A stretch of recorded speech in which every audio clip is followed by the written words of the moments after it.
All right, mailbag time. Let's start off with a question for Matthew. Which running back will have the biggest impact on their new teams in 2024? This question is from @the BCFL.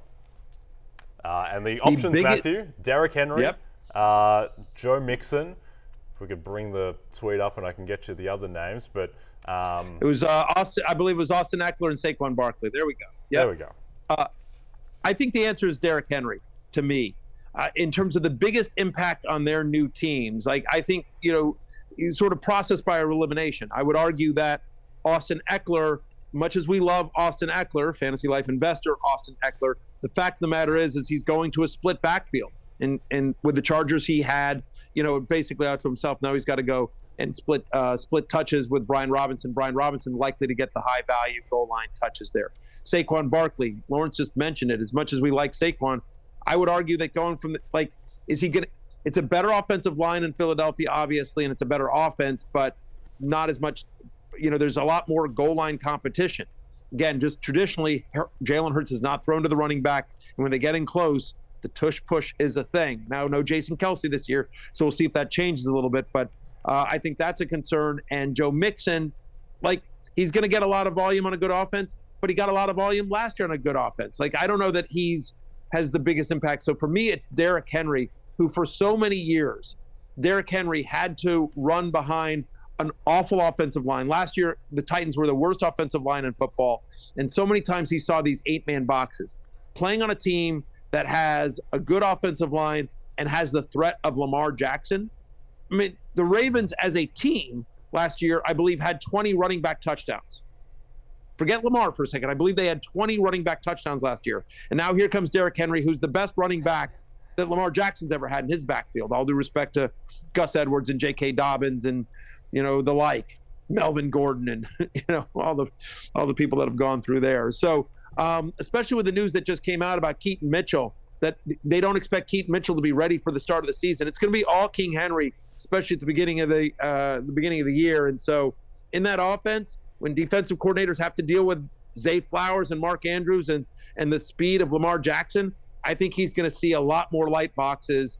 20 touchdowns is within the realm of possibilities. I'm not predicting 20 for Derrick Henry, but it's within the range of outcomes. So I think it's Derrick Henry, and I don't think it's particularly close.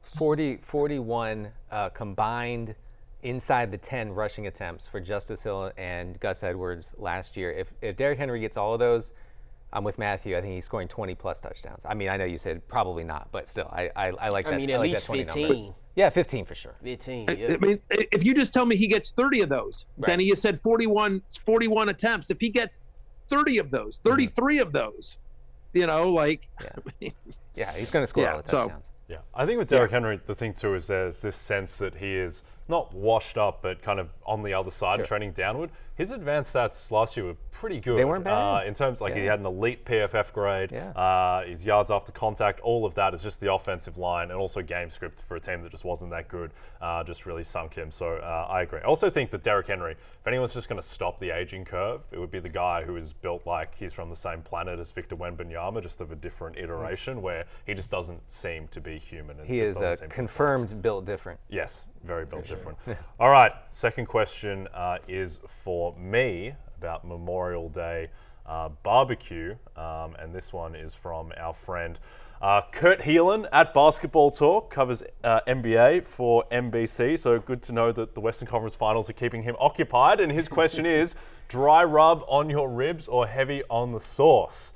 Addressed to me, I'm a bit of a sauce atheist, guys. I like sauce to, I don't really believe in it, I guess, by that definition, but I like sauce to be, I don't like to be heavy on it. I like it to just more, to me, it's kind of like salt, where a chef once told me that what salt does is it unlocks flavor, right? And I feel like sauce is the same thing, where it unlocks or it accentuates the flavor of what the actual item is. So I don't want to just drown whatever I'm eating in sauce. But what would you say to that, Lawrence? I say you got it, because I don't got no skills on the grill. Yeah. I mean, that sounds fine. Look, I've never cooked anything on a grill. So wow, I'm not the one to answer this question. I don't mind a drenched chicken wing or whatever. I mean, that's okay with Yeah, me. we just talking about as the consumer, as the person eating the barbecue. You could wet it up. Yeah. Put all the sauce on there. Yeah, well, I'm kind of hesitant to ask Matthew because I remember fondly or not so fondly being at a dinner with him in Buffalo, where he specifically asked for wings with no sauce whatsoever. He don't want So you're you're a sauce atheist, Matthew. I'm a dry rub guy. I'm a dry rub guy, and it's so interesting, Jay, that's what you remember Calm down, from Jay. our night in Buffalo. I know that you're just saying that for TV. I know what you really remember from our night in Buffalo, our one magical night in Buffalo. Okay, wow. Let's quickly move on to All question right. 3, which is for Denny, based around wide receivers. Question from Scott Simpson at Nimblu Numbers. Denny, which wide receiver 2s do you project to most likely outscore the projected wide receiver 1 on their team this season? Hashtag wide receiver 2 theory. Yeah. Look, I mean, this is a good question because, I mean, in best ball, you're trying to hunt for value. You're trying to hunt for guys who could emerge as their team's wide receiver 1. So I like this question a lot. I will say this is a little bit cheating here, but DeAndre Hopkins is going after Calvin Ridley right now in best ball drafts. Not by much, by like 6 or 7 picks. I would happily take DeAndre Hopkins over Ridley right now. I think that he'll out-target him, he'll outpoint him, he'll be more of a red zone threat, more of a consistent player. So I think Hopkins is the wide receiver 1 in Tennessee. And then I would also say that maybe Rome Odunze or Keenan Allen, the wide receiver 1 in Chicago instead of DJ Moore. I know that's reaching a little bit, but look, Keenan Allen's a cheat code. Okay, he just gets open. I think he'll be a great safety blanket for Caleb Williams. If he scores more fantasy points than DJ Moore, I would not be stunned. Okay, that seems fair enough to me. Next question is for you, Lawrence. You get to keep one. Bijan, Gibbs, Etienne, Achan, or JT from Adamantium. That one is tough, and I'm assuming he means keep for this season. So I'm gonna take the last 3. I'm gonna knock them off, which is hard to just say. You just throwing away Jonathan Taylor, Etienne, and Achan, but this is between Bijan and Gibbs for me. I'm going to go Bijan because I have him ranked 1 spot higher this season in redraft. He'll own his backfield outright as opposed to Jahmyr Gibbs, who, while he'll have a bigger workload and probably catch more passes, it's just a lot more talent around that Lions offense, whereas to Bijan, he is unquestionably the best player that the Falcons have on that offense. So I would keep Bijan Robinson. Okay, I would be the same there. Next question for you, Matthew. Best and worst movie that you have seen this year? Best and worst movie I have seen this year. I'm trying to think of best. I haven't caught Oppenheimer yet. I will say I just watched the 2 Dune movies.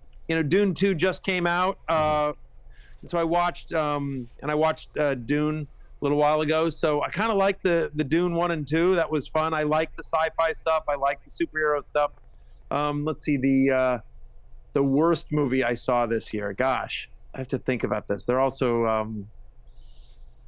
I don't know if there's usually if I see a movie that I hate, I just bail on it. So God, that I saw this year. Did you see Madam Web? I did not see Madam Web. Because everyone said it was so terrible. Yeah, so I should have. I should have. Watched Equalizer 3. I really enjoyed that. Like anytime Denzel kicks ass, I always enjoy that. I'm sorry. I'm going to come back to that worst movie that I saw. I apologize. I wish I had a better answer there. Okay. I'll think about that. My least favorite movie this year, Matthew, was the NFL 2024 awards ceremony where Joe Flacco won over Tamar Hamlin, comeback player of the year. So you can also take that. That question was from @ArchRivals42. I'll second you, Matthew, on Dune. I think, actually, I don't really second it. I like Dune Part 2 a lot. I thought that was magnificent. lot of exposition in Dune Part 1. Just kind of dragged a little bit for the first Which was hour the and a problem bit. with the original 80s Dune. Okay. You know, there's Yep. so much exposition. It's a hard movie to make. I think they did a good job. Well, you have to Yeah. explain it all. Like you have to explain. You know, it's a whole new world, and Yeah. I just Yeah. want people chanting, and I want music. And So people much saying chanting. Lizan Al Gaib. It really gets me fired up. Yeah. All right, next question is. oh, you for- know what? Hang on. I just thought of the worst movie I saw this year. Yep. Okay. Yeah. The worst movie I saw this year, easy, is Aquaman 2. I'm a big fan. I'm a big fan of superhero movies. And I love Jason Momoa, whatever. You love him so much, you don't know his name. Aquaman 2, if you watch it, is nothing but scenes and moments from every other superhero movie you've ever seen. You're like, oh, yep, that's the thing from Ant-Man. Oh, yeah, that's the thing from Superman. Oh, that's basically those are the bad guys from Guardians. Like it just like all of it. It like I could go through it. Like it was a while ago that I watched it, but I was so annoyed with Aquaman 2 because I just felt like there was nothing original about it. And like, when the brother comes back, I'm like, okay, so you're just stealing the whole Thor Loki plot from all of those movies, like he has to hit the brothers are Aquaman's brothers estranged, but he's got superpowers. They need to work together to defeat the thing. It's all every single thing in that movie has been done before and done recently, and you're just sort of like, it's literally just greatest hits and like, oh, that's something from Spider-Man. Like it's all like the whole time I'm watching it, just like, give me something original, give me something I haven't seen before, and there's nothing in it. They should have had you in it. I think that was the missing piece. He did not like that Well, movie. probably, obviously, but I would have had a lot of notes. Yeah, And, no one wants the guy with that's there for 1 or 2 days to give a lot of notes. True. For those who don't know, Matthew's a big movie guy and one day aspires to be in a high-grossing film.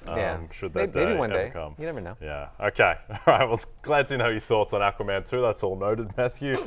Hey, it's Matthew Berry from NBCSports.com and RotorWorld.com, and I want to thank you so much for watching whatever it is you just watched, or if nothing else, being too lazy to click out of the autoplay after this video started, after whatever it is you actually wanted to watch finished.